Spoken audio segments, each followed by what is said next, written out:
please hide or remove your badges? Remind you say that.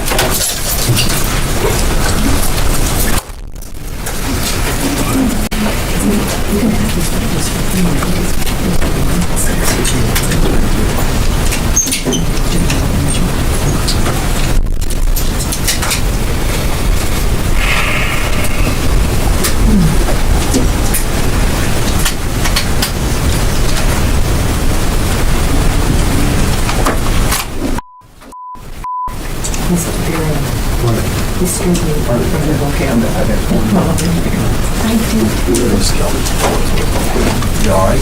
Yeah.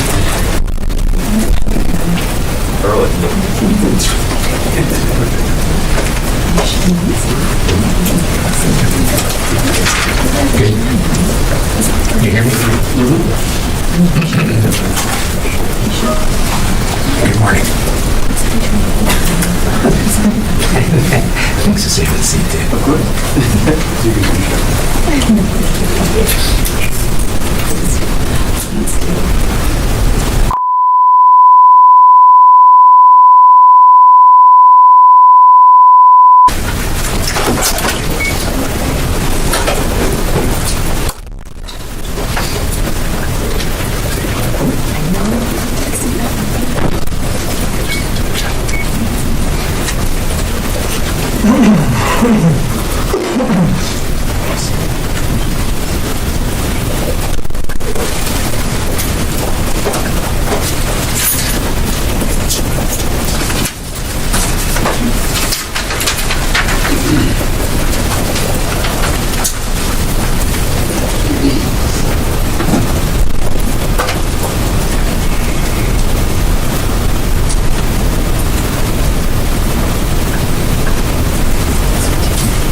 joining us this morning.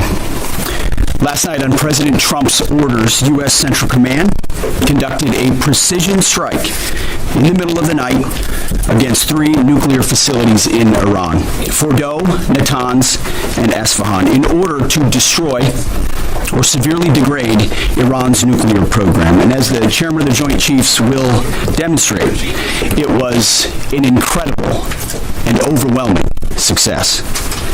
The order we received from our commander-in-chief was focused, it was powerful, and it was clear. We devastated the Iranian nuclear program. But it's worth noting the operation did not target Iranian troops or the Iranian people. For the entirety of his time in office, President Trump has consistently stated for over 10 years that Iran must not get a nuclear weapon. Full stop. Thanks to President Trump's bold and visionary leadership and his commitment to peace through strength, Iran's nuclear ambitions have been obliterated. Many presidents have dreamed of delivering the final blow to Iran's nuclear program, and none could until President Trump. The operation President Trump planned was bold and it was brilliant, showing the world that American deterrence is back. When this president speaks, the world should listen. And the U.S. military, we can back it up. The most powerful military the world has ever known. No other country on planet Earth could have conducted the operation that the chairman is going to outline this morning. Not even close.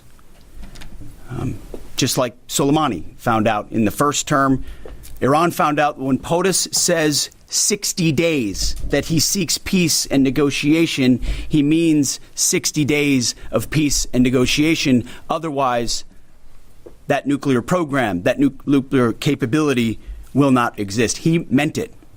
This is not the previous administration. The President Trump said no nukes. He seeks peace, and Iran should take that path. He sent out a truth last night saying this: any retaliation by Iran against the United States of America will be met with force far greater than what was witnessed tonight. Signed, the President of the United States, Donald J. Trump. Iran would be smart to heed those words. He's said it before, and he means it. I want to give recognition to the Chairman of the Joint Chiefs of Staff, the Joint Staff, General Eric Kurilla at CENTCOM, who did a phenomenal job, he and his staff, all of CENTCOM. Policy, across the board, this was a joint effort, and across the Pentagon effort. I want to recognize the pilots who flew those bombers, who flew those fighters, who flew those refuelers, warriors. I want to recognize the sailors on those destroyers, in those subs, on those carriers, warriors, all of them. I want to recognize our soldiers doing air defense, base defense, QRF, warriors, all of them. Every American involved in this operation performed flawlessly. And I want to give recognition to our allies in Israel as well. This is a plan that took months and weeks of positioning and preparation so that we could be ready when the President of the United States called. It took a great deal of precision. It involved misdirection and the highest of operational security. Our B-2s went in and out of downtown Tehran, of these nuclear sites, in and out and back without the world knowing at all. In that way, it was historic. A strike that included the longest B-2 Spirit bomber mission since 2001 and the first operational employment of the MOP, a massive ordnance penetrator. The mission demonstrated to the world the level of joint and allied integration that speak to the strength of our alliance and our joint forces. As President Trump has stated, the United States does not seek war. But let me be clear. We will act swiftly and decisively when our people, our partners, or our interests are threatened. Iran should listen to the President of the United States and know that he means it, every word. I want to give congratulations to our Commander-in-Chief. It was an honor to watch him lead last night and throughout, and to our great American warriors on this successful operation. God bless our troops. God bless America. And we give glory to God for his providence and continue to ask for his protection. I turn it over now to the chairman for specifics. Thank you, Mr. Secretary. Thanks for recognizing all of our folks out there doing our nation's work, and nice to see everybody on this early Sunday morning. Last night on the President's orders, U.S. Central Command, under the command of General Eric Kurilla, executed Operation Midnight Hammer, a deliberate and precise strike against 3 Iranian nuclear facilities. This was a complex and high-risk mission carried out with exceptional skill and discipline by our joint force. I want to thank every service member, planner, operator that made this mission possible. Their actions reflect the highest standards of the United States Armed Forces. This operation was designed to severely degrade Iran's nuclear weapons infrastructure. It was planned and executed across multiple domains and theaters with coordination that reflects our ability to project power globally with speed and precision at the time and place of our nation's choosing. This was a highly classified mission with very few people in Washington knowing the timing or nature of this plan. I'll refer you to the graphic on the side as I walk you through some of the operational details. At midnight Friday into Saturday morning, a large B-2 strike package comprised of bombers launched from the continental United States. As part of the plan to maintain tactical surprise, part of the package proceeded to the west and into the Pacific as a decoy, a deception effort known only to an extremely small number of planners and key leaders here in Washington and in Tampa. The main strike package, comprised of 7 B-2 Spirit bombers, each with 2 crew members, proceeded quietly to the east with minimal communications. Throughout the 18-hour flight into the target area, the aircraft completed multiple in-flight refuelings. Once over land, the B-2s linked up with escort and support aircraft in a complex, tightly timed maneuver requiring exact synchronization across multiple platforms in a narrow piece of airspace, all done with minimal communications. This type of integration is exactly what our joint force does better than anyone else in the world. At approximately 5 p.m. Eastern Standard Time last night, and just prior to the strike package entering Iran, a U.S. submarine in the Central Command area of responsibility launched more than 24 Tomahawk land attack cruise missiles against key surface infrastructure targets at Esfahan. As the Operation Midnight Hammer strike package entered Iranian airspace, the U.S. employed several deception tactics, including decoys, as the 4th and 5th generation aircraft pushed out in front of the strike package at high altitude and high speed, sweeping in front of the package for enemy fighters and surface-to-air missile threats. The strike package was supported by U.S. Strategic Command, U.S. Transportation Command, U.S. Cyber Command, U.S. Space Command, U.S. Space Force, and U.S. European Command. As the strike package approached Fordo and Natanz, the U.S. protection package employed high-speed suppression weapons to ensure safe passage of the strike package, with fighter assets employing preemptive suppressing fires against any potential Iranian surface-to-air threats. We are currently unaware of any shots fired at the U.S. strike package on the way in. At approximately 6:40 p.m. Eastern Standard Time, 2:10 a.m. Iran time, the lead B-2 dropped 2 GBU-57 massive ordnance penetrator weapons on the first of several aim points at Fordo. As the President stated last night, the remaining bombers then hit their targets as well, with a total of 14 MOPs dropped against 2 nuclear target areas. All 3 Iranian nuclear infrastructure targets were struck between 6:40 p.m. and 7:05 p.m. Eastern Time. Again, that's about 2:10 in the morning local time in Iran, with the Tomahawk missiles being the last to strike at Esfahan to ensure we retain the element of surprise throughout the operation. Following weapons release, the Midnight Hammer strike package exited Iranian airspace and the package began its return home. We are unaware of any shots fired at the package on the way out. Iran's fighters did not fly, and it appears that Iran's surface-to-air missile systems did not see us. Throughout the mission, we retained the element of surprise. In total, U.S. forces employed approximately 75 precision-guided weapons during this operation. This included, as the President stated last night, 14 30,000-pound GBU-57 massive ordnance penetrators, marking the first ever operational use of this weapon. I know that battle damage is of great interest. Final battle damage will take some time, but initial battle damage assessments indicate that all 3 sites sustained extremely severe damage and destruction.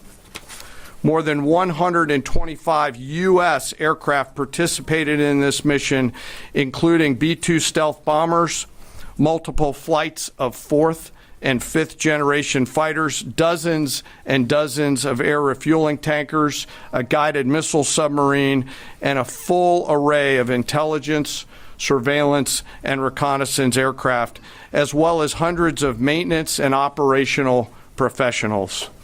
As the Secretary said, this was the largest B-2 operational strike in U.S. history and the second longest B-2 mission ever flown, exceeded only by those in the days following 9/11. Well prior to the strike, General Kurilla elevated force protection measures across the region, especially in Iraq, Syria, and the Gulf.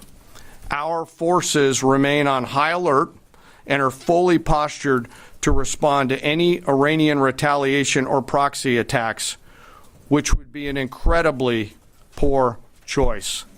We will defend ourselves. The safety of our service members and civilians remains our highest priority.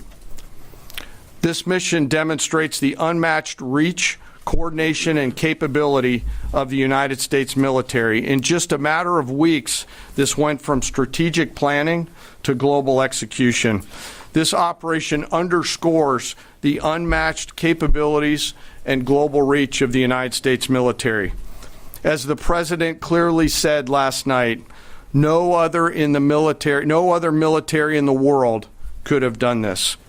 I join the President and the Secretary in being incredibly proud of the air crews, naval forces, cyber operators, planners, and support teams, and commanders who made this mission possible. It is their skill, discipline, and teamwork that makes this operation possible.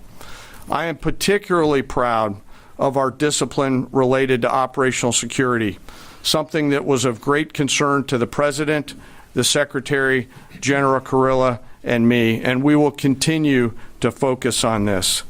As we stand here this morning, many assets are still airborne, and we have hundreds deployed.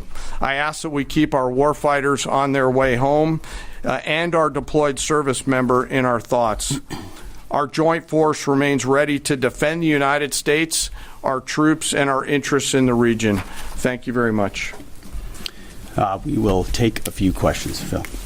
Me? Yeah. So, is regime change off the table, Mr. Secretary? And to the chairman, you said the battle damage assessment is still ongoing, but do you believe that some nuclear capability in Iran remains?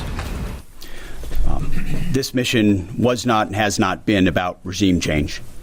The President authorized a precision operation to neutralize the threats to our national interests posed by the Iranian nuclear program and the collective self-defense of our troops and our ally Israel.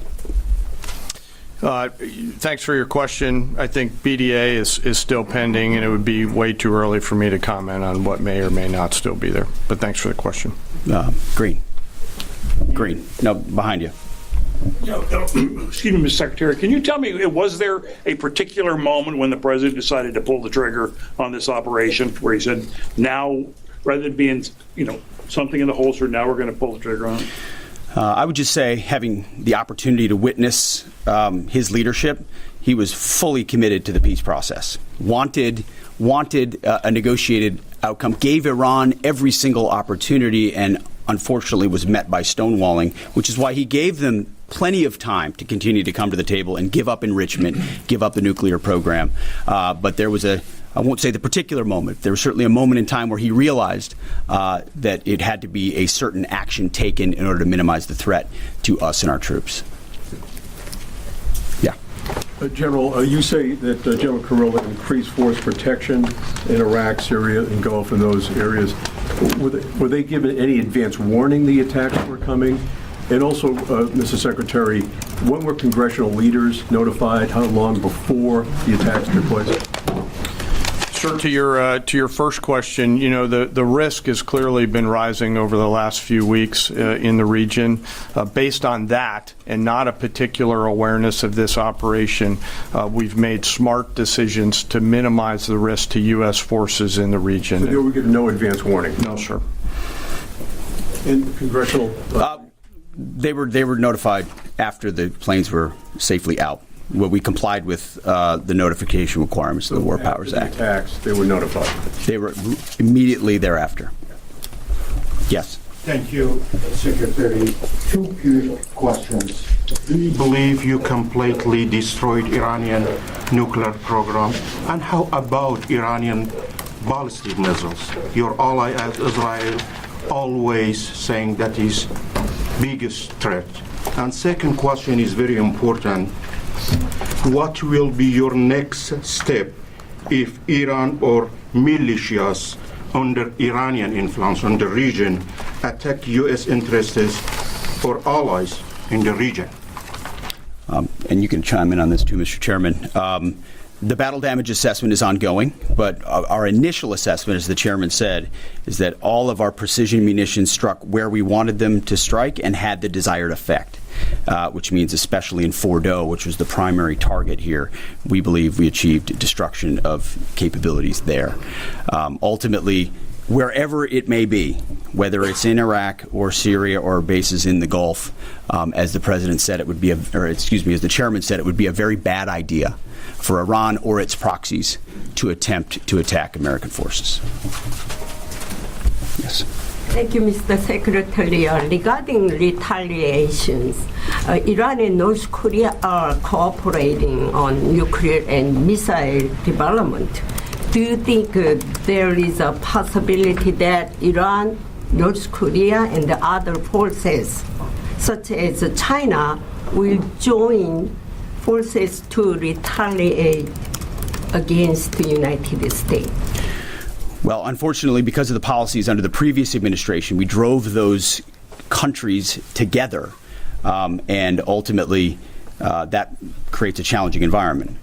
For this particular operation, the focus is on Iran and Iranian nuclear capabilities. That's our focus here, is to not just say that they can't have, but President Trump has said from over 20 years, frankly, Iran cannot have a nuclear weapon. And ultimately, he decided this is the moment, given their stonewalling, when direct military action had to be taken to prevent that from happening. Yes. Thank you very much. General Kane, I understand OPSEC, I respect OPSEC. Can you say at all what security procedures are being taken to protect U.S. troops in Iraq and elsewhere in the Middle East? And Secretary Hegseth, as a global war on terrorism veteran, what do you say to veterans who may be concerned the U.S. is getting into another open-ended war in the Middle East over weapons of mass destruction? Thanks, sir, for the question. I won't comment on what force protection measures are being taken in the region. What I will say is we're being proactive and not reactive, and being very thoughtful about ensuring that we do all that we can to protect our forces out there. And I would just say, as the president has directed and made clear, this is most certainly not open-ended. It doesn't mean it limits our ability to respond. We will respond if necessary. The most powerful military in the world is postured and prepared to defend our people. But what the president gave us, as I said, was a focused, powerful, and clear mission on the destruction of Iranian nuclear capabilities. Those were the targets. That's what was struck. That was overwhelming. That's what was overwhelming. That's what the Iranian regime needs to understand, as the president put out last night. He wants peace. There needs to be a negotiated settlement here. We ultimately demonstrated that Iran cannot have a nuclear capability. That is a very clear mission set on this operation. Yes, hold on. Yes, right there. Thank you, Mr. Secretary. Question for the Secretary and the Chairman. How was this strike coordinated with the Israelis on a strategic level, militarily, and on a tactical level? Was there any direct Israeli military participation in this operation? Well, I would say certainly Israel had an incredible military success, especially at the beginning and ongoing, in degrading Iranian capabilities, in degrading Iranian launchers, MRBMs. It's been incredible to watch what our ally Israel has been able to do. And there certainly have been conversations. I mean, General Kurilla at CENTCOM has worked closely in the defense of Israel for many years. And part of this operation was the defense of Israel and the ongoing defense of Israel. But as it pertains to this strike, this was U.S. operated and U.S. led. We took advantage of some of the preparatory work that's been done over the past week and a half in terms of axis of approach. I won't get into the particulars, but as the Secretary said, it was a U.S. strike. We made sure we were not in the same piece of airspace and sky. Aside from that, that was the extent of it. We'll take a couple more. Yeah, right there. Question to the Secretary first. Are you concerned whatsoever now about the reaction from U.S. allies given the strike, particularly those in the Gulf? And to the Chairman, if I may, I understand you don't want to speak to specific assets and force protection measures, but do you anticipate at least having to bring in any further assets from other theaters to aid in force protection over the coming days? We certainly understand the challenges of allies in the region. And we have been respectful and in working in collaboration with them as it pertains to basing and sensitivities there. Ultimately, they've got a lot of assets and people in those locations also where American troops are co-located. So that's a consideration of ours. We've been in close consultation with them, and we appreciate the support that we have got. Thanks for the question on sort of the global picture. And as you know, that's one of my jobs, is to look globally at the entire range of challenges. We are always carefully considering our force posture around the world and then offering options to the Secretary and to the President. I won't comment on any future things, but the American people should know that we carefully consider those moves around the world and try to modulate as needed our force structure in the region. Absolutely. Yeah, right here. Thank you. What communications are being sent to the Iranians right now, and is there any possibility of diplomacy now or in the coming days? I can only confirm that there are both public and private messages being directly delivered to the Iranians in multiple channels, giving them every opportunity to come to the table.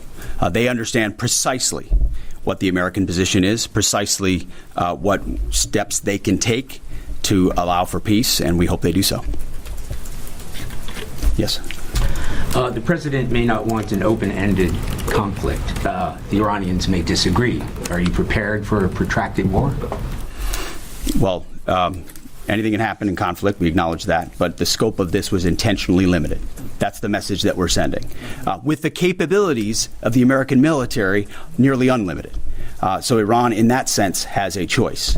But we've made it very clear to them, this is nuclear sites, this is nuclear capabilities, this is the line that the president set, and we set that back. Now is the time to come forward for peace. But I think one of the takeaways from this as well is the unprecedented level of ongoing cooperation. I can't speak highly enough of the chairman and his staff and General Kurilla in CENTCOM, what they've done to look around the corner, to pre-position, to understand how an operation like this comes together.